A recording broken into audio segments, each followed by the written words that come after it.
Price Lord. கர்த்தருடைய பரிசுத்த நாமம் மகிமைப்படுவதாக. ஆண்டவரும் இரட்சகருமாகிய இயேசு கிறிஸ்துவின் இனிய நாமத்தினாலே நான் உங்களை வாழ்த்துகிறேன். இந்த நாளிலும் ஒரு வசனத்தின் மூலமாக உங்களை சந்திப்பதில் நான் மிகுந்த மகிழ்ச்சி அடைகிறேன். எண்ணாகமம் 6வது அதிகாரம் அதனுடைய 25வது வசனத்தை வாசிக்கும் போது, கர்த்தர் தம்முடைய முகத்தை உன்மேல் பிரகாசிக்க பண்ணி உன்மேல் கிருபையாய் இருக்க கடவர் என்று சொல்லப்பட்டிருக்கிறது. எனக்கு அன்பான தேவ பிள்ளைகளே, நம்முடைய தேவனாகிய கர்த்தர் நம்மை பிரகாசிப்பிக்கிற தேவனாய் இருக்கிறார். யோவான்ல சொல்லப்பட்டிருக்கிறது, உலகத்திலே வந்து எந்த மனுஷனையும் பிரகாசிப்பிக்கிற மெய்யான ஒளியே அந்த ஒளி என்று ஆண்டவராகிய இயேசு கிறிஸ்துவை குறித்து சொல்லப்பட்டிருக்கிறது.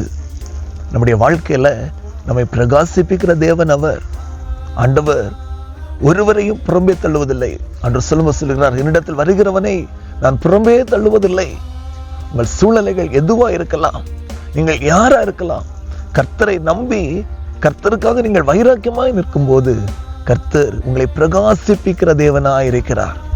மகா இரக்கமும் கிருபை நிறைந்த எங்கள் அன்பின் பரலோக பிதாவே, இந்த வார்த்தைகளை கேட்டுக்கொண்டிருக்கிற ஒவ்வொரு பிள்ளைகளையும் கர்த்தர் ஆசீர்வதித்து உடைய பிள்ளைகளை ஆண்டவர் பிரகாசிப்பிக்கும்படியாக நாங்கள் ஜெபிக்கிறோம். அப்பா, எல்லா தடைகளையும் கர்த்தர் மாற்றி நிறைவாய் ஆசீர்வதியும் உடைய கரத்தில் ஒப்பு கொடுக்கிறோம். இயேசு கிறிஸ்துவின் இனிய நாமத்தில் ஜெபிக்கிறோம் எங்கள் நல்ல பிதாவே. ஆமென், ஆமென். கர்த்தர் தாமே உங்கள் ஒவ்வொருவரையும் ஆசீர்வதிப்பாராக. God bless you.